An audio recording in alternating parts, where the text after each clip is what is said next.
Hey leader, David Burkus here, author of 4 best-selling books on helping leaders and teams do their best work ever. And in this video, we're going to talk about how you lead the creative problem-solving process. Creativity is a team sport, and the teams with the best leaders who lead them through the best process win that sport more often.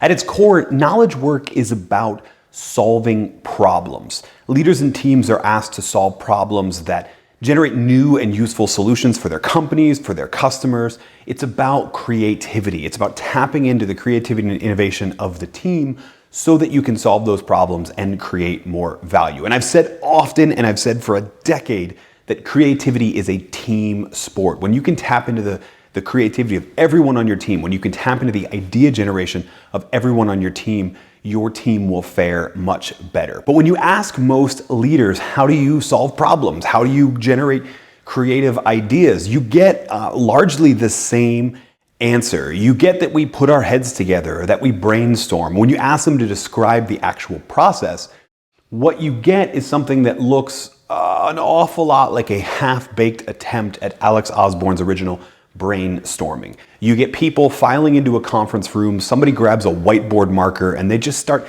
spitballing random ideas. There's no consideration to what their question they're trying to solve truly is. There's no consideration to how they're going to judge ideas. They just start throwing out ideas.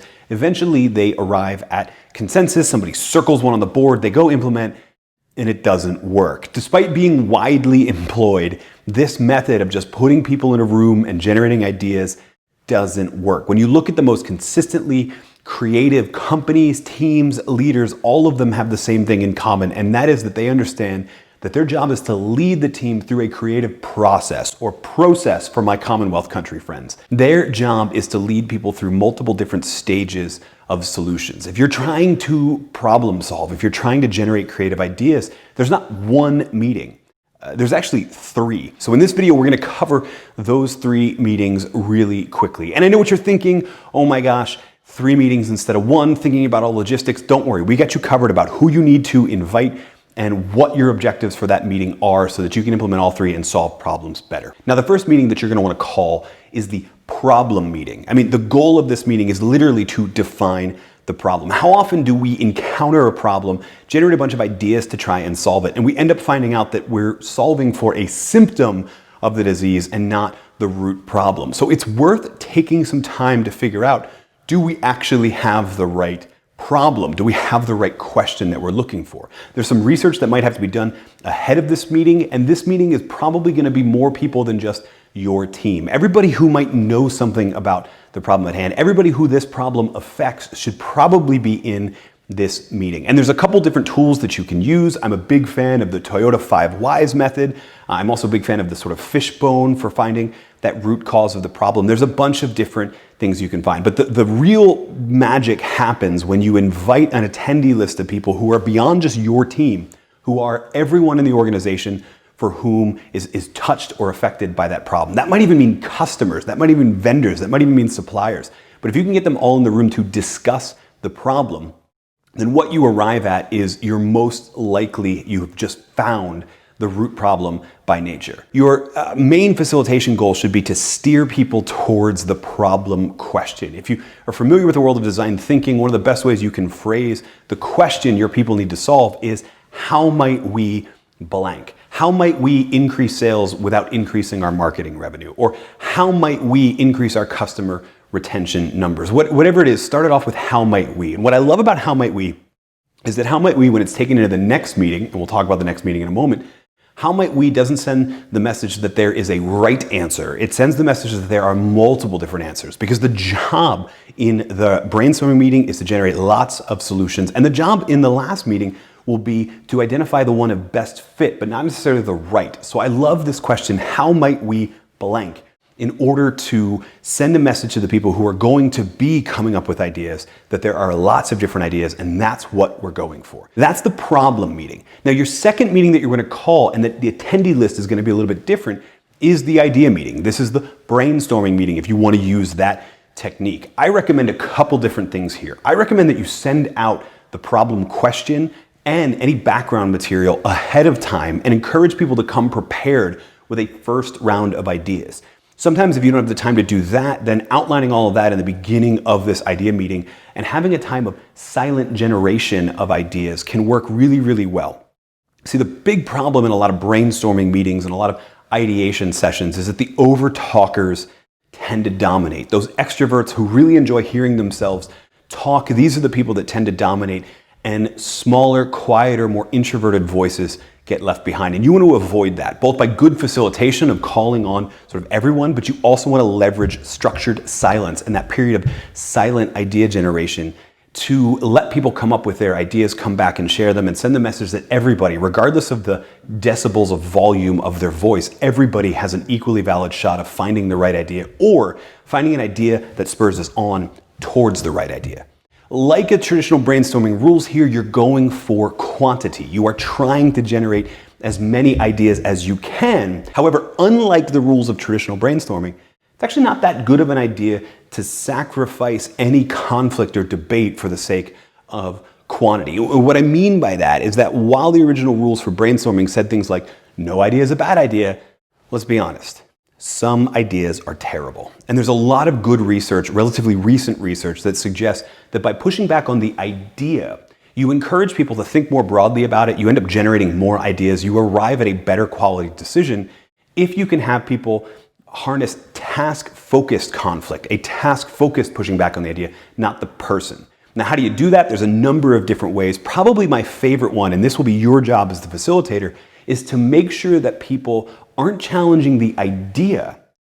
If they disagree with the idea, make sure that they are challenging the assumptions behind the idea. But you do want to harness the power of conflict. You just want to keep it task-focused and make sure it's respectful dissent, not just dissent and debate and argumentation. If you do that, you will generate more ideas. It doesn't actually stop the flow of ideas, and the ideas that come out will be higher quality. You'll end up with a large list of ideas to take into the third and final meeting, the decision meeting. Now, the decision meeting could actually be take a short break and then move the same attendee list into a different meeting. It depends on how much time you have, how big the problem is, etc. But I like to put a break in here no matter what, because it gives people the opportunity to excuse themselves if they're irrelevant to the decision. Now, the goal of the decision-making meeting is to make a decision. That's why it's called the decision-making meeting. But I think here we need to emphasize that the first thing you need to do in order to make an informed decision is to eliminate those ideas that are, honestly, kind of irrelevant. I have been in meetings where people go through the list of available ideas, debate and argue over everything, and then when you ask them to do something like ranked choice voting, to list your top 3 favorite ideas, you find out that people have been defending ideas, defending solutions that aren't even in their top 5. So why bother? So I like to start this decision-making meeting by just quickly eliminating the ideas that just, everyone agrees will not work. Ranked choice voting can work really, really well, or you could actually just you could go item by item through the available ideas and see if there are any idea champions for that particular solution. And if there aren't, just sort of eliminate it and focus in on the 4 or 5 ideas that everybody agrees will work. It's just a question of figuring out whether or not they are the best fit. Now, the key to making the best decision, I'll be honest with you right up front, there is no right decision. And the key to making a good decision is to look for the good decision, not the right decision. It's impossible in any of these meetings to have all of the actual available information out there. When you start down the process, you've done the work of shortening your odds, of increasing the chances of finding that good idea. But when you get in the midst of implementing the idea, things are going to change. That's okay. If you're sold out to the idea that we are looking for the answer of best fit, we're looking for the good or the best idea, not the right idea, you have a much better chance of building some consensus around 1 or 2 of those ideas, preferably one of those ideas. So you make that decision, that one with full commitment, and you start to develop action items, you start to develop a plan for implementation, you start to move forward with the confidence that you have done a great job of leading that problem-solving process and leading your team to the answer of best fit. So we've just outlined that process, the 3-stage process, that brainstorming is not 1 meeting, it's 3 meetings. And I know I said this earlier that sounds like a lot of logistical hassle. It sounds like a lot of work. I get it. But it's a lot of work that will save you a lot of time in the long run because you are leading your team through a structured process that will find the best answer much more likely than that single solitary, let's get into the conference room and let's throw out some ideas on a whiteboard. And you want to know why? Because when you treat brainstorming as one meeting instead of a larger process, do you know what the most common idea that comes up in those meetings is? The most common idea that comes up in a single solitary brainstorming meeting is, oh man, we need more time. We need to schedule another meeting. Plan for it. Lead your team through a structured process, and you'll find that you help them generate not only more ideas, but you help them converge on the idea of best fit, the right idea. And that's how you make sure your team wins at the team sport of creativity. Hey, thanks so much for watching this video all the way to the end. If you liked it, make sure you're subscribed to the channel because we post content like this on a regular basis. And if you really liked it and you want to go deeper, then check out our totally free course, 3 Days to a More Motivated and Aligned Team. It's a totally free video course and you can get it at davidburkus.com/3days. We'll see you there.